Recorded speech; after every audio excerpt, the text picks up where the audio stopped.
Welcome to the recap of 11th game of the World Chess Championship match between Jan Nepomniachtchi and Ding Liren.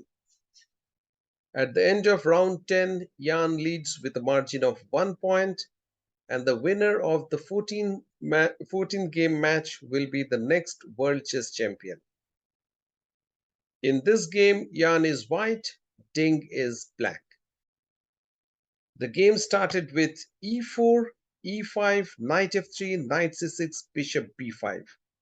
The Ruy Lopez opening and the favorite of Jan Nepomniachtchi.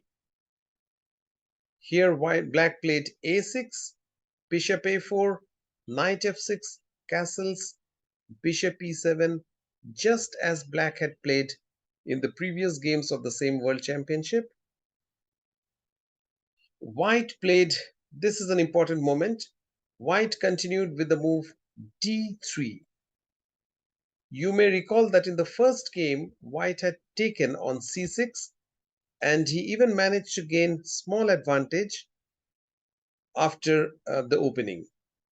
But here, white played the move d3, he protected the e pawn, and now he's threatening to capture the e5 pawn after playing bishop c6 in the next move. Black therefore played b5. After bishop b3, he played d6. The move d6 not only opens diagonal for the bishop, but it also overprotects, gives additional protection to the e5 pawn so that the knight can be free.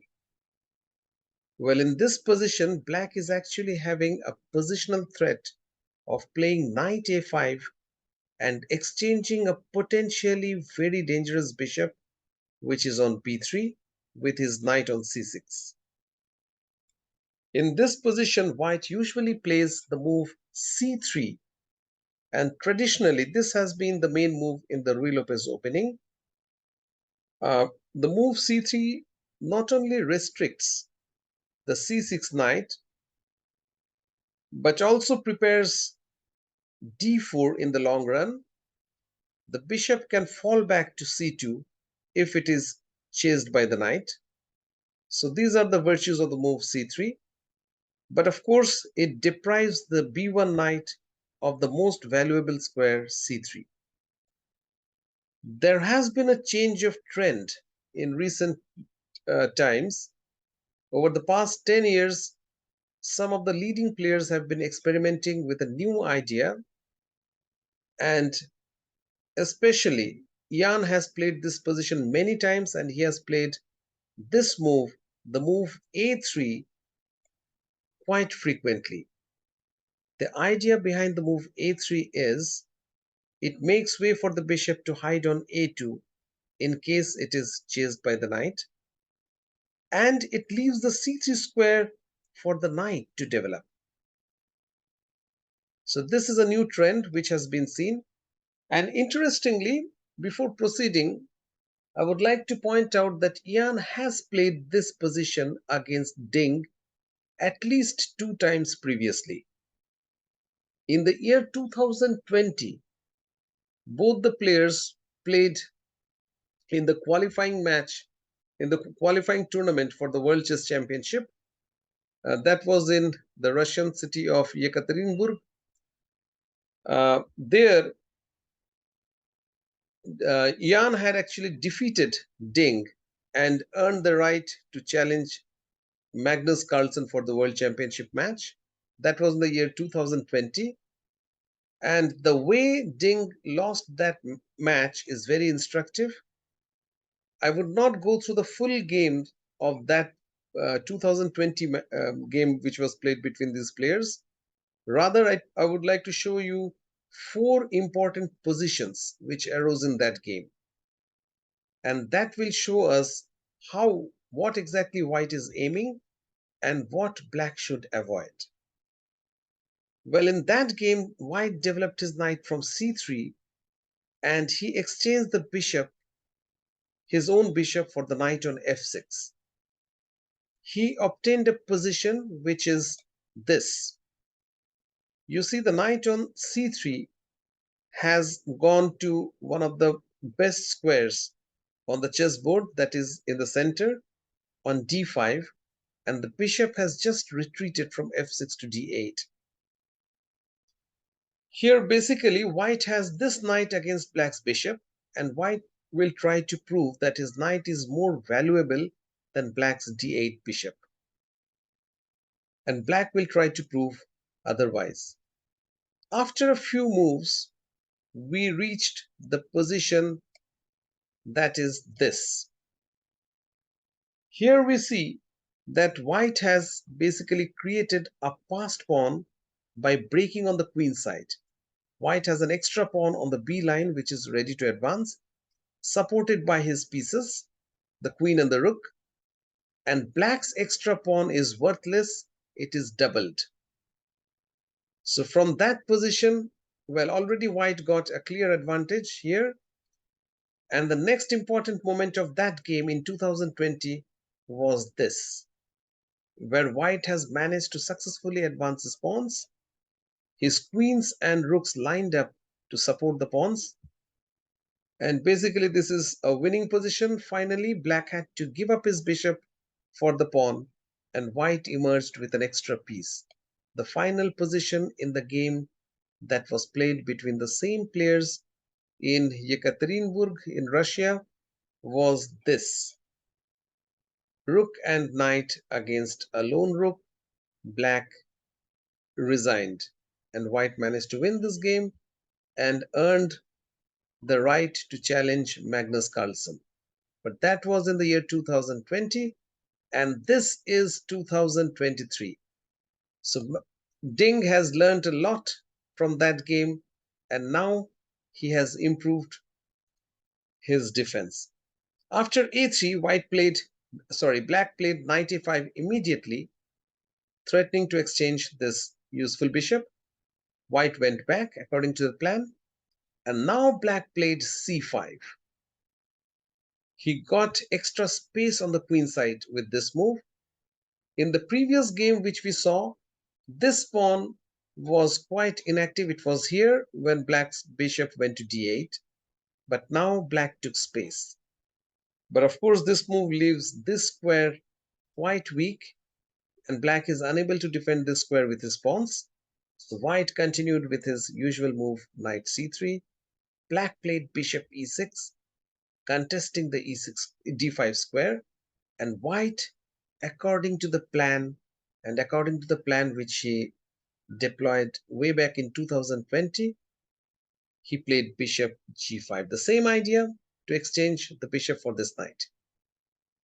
Black played castles, white captured this, and again we have the same narrative. White will try to prove that his knight is better than this bishop. He played knight d5. Here black played a very useful move. That is, he moved his pawn to g6. Basically, black is telling white, if you want to capture my bishop, do it now. Otherwise, I will take my bishop to a very useful square. Well, of course, white doesn't exchange the knight. His knight seems better at this point. He played queen d2, threatening to capture the bishop, and this queen is overloaded. It's defending both a5 as well as f6. So at this point, white is threatening to win the piece by capturing this f6 and a5 thereafter. So black played bishop g7 according to his plan. Here, white played knight g5. Well, white's idea is basically to remove this bishop so that white's bishop on a2 can become a dangerous piece without its counterpart. So white would love to exchange on e6 and then have a very nice diagonal for his bishop. Black played a very nice move and a very instructive move, that is, he pushed his pawn to c4, restricting the a2 bishop and also planning to exchange this knight with his bishop and then advance the f pawn freely. So that would be, well, sorry, yeah, that would be a good idea for black. Well, after taking bishop d5, e d5, black cannot play immediately f5 because the knight would then jump on e6. First, he has to push back the knight and only then he can advance his pawns.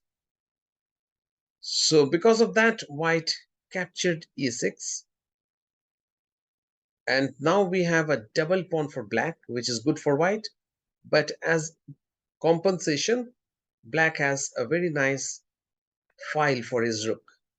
So black's rook is more active than white's. However, white's pawn structure is better than black's. The knight retreated and black now played bishop h6. So this bishop from g7 goes to h6 and now the bishop has a very nice diagonal. It's pinning the knight on e3. And this knight, which is a potentially dangerous knight, can be exchanged by his bishop anytime. White played rook a d1. He activated his rook and now he's threatening to capture the d6 pawn with his queen after dc4. Well, black played another very instructive move, and this type of move used to be named uh, by Nimzowitsch as mysterious rook move, the rook to b8. Apparently, the rook doesn't reach an open file, it's blocked. The rook would love to go to f7 on a half open file, but the rook goes behind his own pawns. Why? Because black is anticipating white will capture on c4, and after the recapture with his b pawn, the rook would be opened. So this is a sort of a preparatory move, getting ready against tc. Here, well, white, this is an important position, and white preferred to liquidate the game to an end game where he could try to gain some advantage. He played tc4.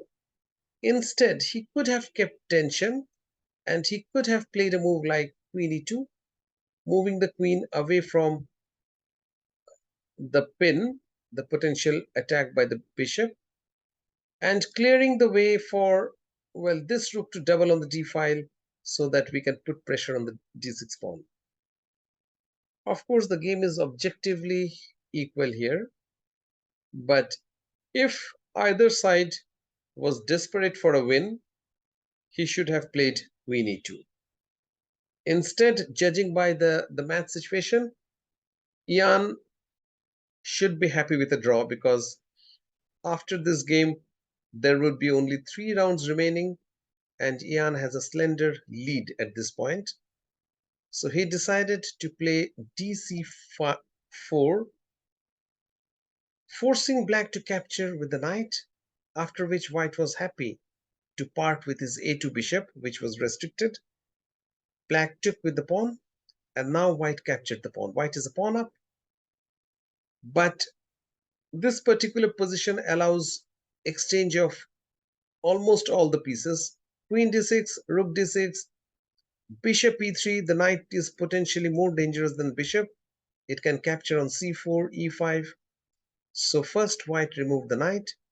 He even exchanged his rook, and finally both sides are left with only one rook, and black captured on b2. Now we can admire black's foresightedness. He had played rook b8 uh, well, about 6 moves prior to capturing on b2. So he knew that these type of positions can arise and the rook would be very useful on the b line. Now, there are quite a few black pawn which are unsupported. So white captured e6, black captured c2, white captured a6. We have a rook endgame, and it is believed that rook endgames are very difficult to win even with an extra pawns, because if the opponent rook is active, it can harass our king and attack the pawns quite easily. So we shall see a sample of how black can or black should defend in rook endgames. Here black is a pawn down. He places his rook on a very good square. This is a very useful square. It monitors white's a pawn, which is a passed pawn, while at the same time keeping the rook on the 7th rank so that the white king cannot move up and making way for his pawn to advance. So it is a multi-purpose move. White preferred to exchange these two pawns. He played rook c6 and both the sides are happy.